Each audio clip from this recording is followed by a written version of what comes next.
Hello dear viewers, all of my subscriber. আজকে নতুন এই ভিডিওতে সবাইকে স্বাগতম।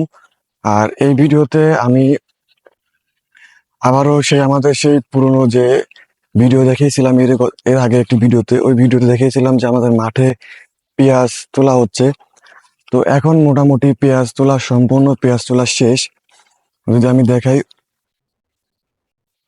এইদিকে যতগুলা জমি ছিল সমস্ত জমিতে কিন্তু এখন পেঁয়াজ তোলা প্রায় 80% পেঁয়াজ তোলা শেষ হয়ে গেছে। আর আমি এখন মাঠে এসেছি আমার দাদাকে নিয়ে নিতে। আমার দাদা হচ্ছে মাঠে কাজ করছে, সে হচ্ছে ওইখানে কাজ করছিল। তো আমি চেষ্টা করবো, যেহেতু আজকে হাটের দিন, আজকে আমাদের এখানে শনিবার হচ্ছে হাট হয়। তো আমি দাদাকে নিয়ে হাটে যাব কিছু কেনাকাটা করতে, মানে সংসারে কিছু কেনাকাটা করতে।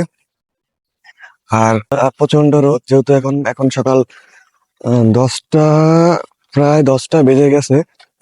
তো চলুন দেখি আমার দাদা কি করে।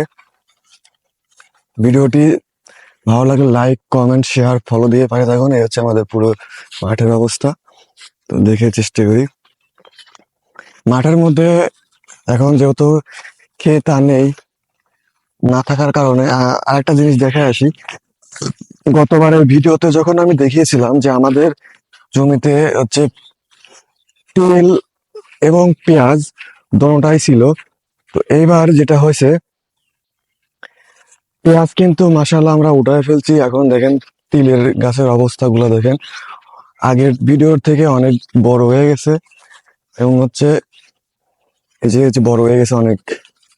এই পাশে একটু একটু এদিকে একটু তিলের গাছগুলো একটু বড়, আর নিচের দিকে দেখতে পাচ্ছি নিচের দিকে গাছগুলো একটু ছোট ছোট রয়েছে। আর এদিকে সম্পূর্ণ অংশ হচ্ছে ওই যে আপনার ধানের চাষ করে।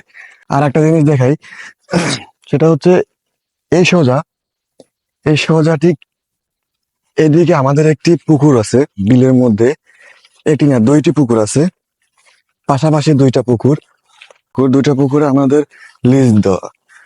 তো লিজ দেওয়া, এখানে দেশি যত মাছ পাওয়া যায়, দেশি মাছ, শোল থেকে শুরু করে শোল, টাকি, পুঁটি, খলসা, যা যা আছে দেশি যত প্রকারের মাছ সবগুলাই এইখানে পাওয়া যায়। এটা হচ্ছে এই বর্ষার পানি চলে গেলে তখন ওই মেশিন দিয়ে, স্যালো মেশিন যেটা বলে, স্যালো মেশিন দিয়ে সেটাকে সেচ দেওয়া হয়।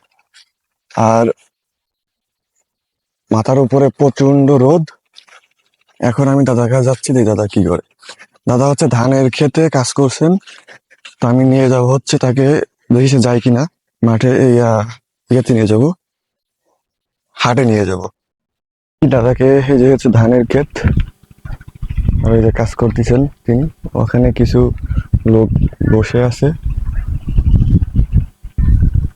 তো আমি এবার দাদার কাছে যাবো, দেখি দাদা কি করে। এই হচ্ছে ধানের আল, মোটামুটি ভিজাও রয়েছে দেখতেছি। দাঁড়া,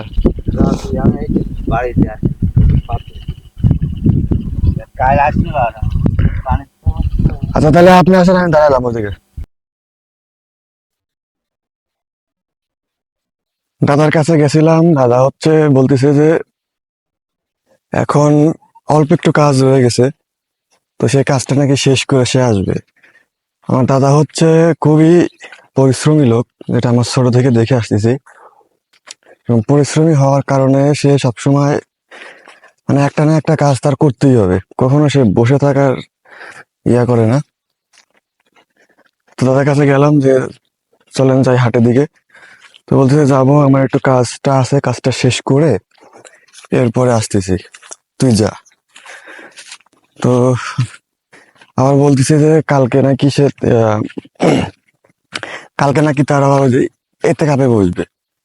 তো এতে কাপে বসলে তো আবার 2 দিন কাজও করতে পারবে না, তো ক্ষেত ক্ষেত দেখতেও পারবে না। আর তো যাই হোক, আমরা দাদার জন্য অপেক্ষা করি, অপেক্ষা করলে তারপর সে আসুক।